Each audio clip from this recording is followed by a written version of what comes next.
Piracy movies. Hey guys, suppose మీరు కొన్ని కోట్లు ఖర్చు చేసి ఒక మూవీ తీశారు. ఎన్నో మంత్స్ కష్టపడ్డారు అండ్ ఆ మూవీ మీద మీరు చాలా హోప్స్ పెట్టుకొని ఉంటారు. కానీ ఆ మూవీ రిలీజ్ కాకముందే హెచ్డి ప్రింట్ ఇంటర్నెట్లో చక్కర్లు కొడుతూ ఉంటే ఎలా ఉంటుంది? Yes, it's true. ఇలాగే చాలా మూవీస్ పైరసీకి గురవుతున్నాయి. ఎన్నో డబ్బులు, టైం అండ్ ఎఫర్ట్స్ పెట్టి తీసిన మూవీస్ ప్రమేయం లేకుండా పైరసీ గ్యాంగ్స్ చేతుల్లో పడుతున్నాయి. దీనివల్ల కేవలం 2023లో అన్ని ఇండస్ట్రీస్ 22,400 కోట్ల నష్టం చూశాయి. అండ్ 2024లో ఓన్లీ తెలుగు ఇండస్ట్రీ మాత్రమే 3,700 కోట్ల నష్టం చూసింది. But first time in India దాదాపుగా 4 months కష్టపడి మన Hyderabad city police and cyber crime wing ఇలాంటి ఒక చిన్న పైరసీ గ్యాంగ్ని పట్టుకున్నారు.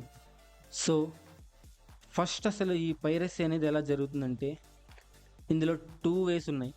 ఒకటి, మూవీ రిలీజ్ అయ్యాక థియేటర్లోకి వెళ్ళి క్యామ్ కోడర్తో ఆ మూవీని రికార్డ్ చేసి పైరసీ చేయడం.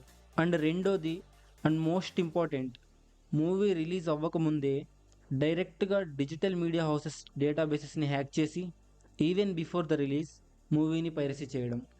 సో సివి ఆనంద్ గారి స్టేట్మెంట్స్ ప్రకారం ఇది ఎలా జరుగుతుందో చూద్దాం.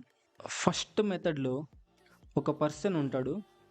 అతను థియేటర్లోకి వెళ్ళి కెమెరాతో మూవీని రికార్డ్ చేసి దాన్ని టెలిగ్రామ్ ద్వారా అతని హ్యాండ్లర్కి సెండ్ చేస్తాడు. ఇక్కడ హ్యాండ్లర్ ఎవరు అంటే ఈ నెట్వర్క్కి ఒక హెడ్ లాగా అనమాట. ఇతను బెట్టింగ్ యాప్స్ నుంచి మనీ తీసుకొని ఆ మూవీ ద్వారా బెట్టింగ్ ప్రమోషన్ చేసి వెబ్సైట్లో అప్లోడ్ చేస్తాడు. అండ్ ఈ బెట్టింగ్ యాప్స్ ఇతనికి మంత్కి 9 lakhs నుంచి 15 lakhs దాకా మనీ ఇస్తాయి. అండ్ ఇతను మూవీని రికార్డ్ చేసి పైరసీ చేసిన వ్యక్తికి ఒక్క మూవీకి 15,000 నుంచి 50,000 దాకా ఇస్తాడు, బేస్డ్ ఆన్ డిమాండ్.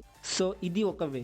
అండ్ రెండోది, రికార్డ్ ఏం చేయరు, బట్ మూవీ థియేటర్ ప్రింట్ ఉంటుంది. అది డిజిటల్ మీడియా హౌసెస్ డేటాబేసెస్లో స్టోర్ చేసి ఉంటారు.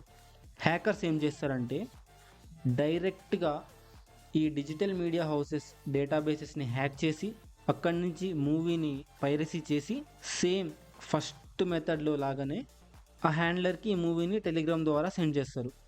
మిగతా అంతా సేమ్. అండ్ ఇలాంటి ప్రింట్స్కి మనీ ఎక్కువ ఇస్తారు.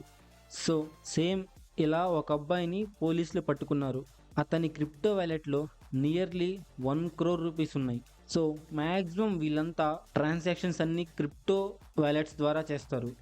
ఇది గాయ్స్ టోటల్ ప్రాసెస్. ఈ వీడియో మీకు ఇన్ఫర్మేటివ్గా అనిపిస్తే please do subscribe and thanks for watching.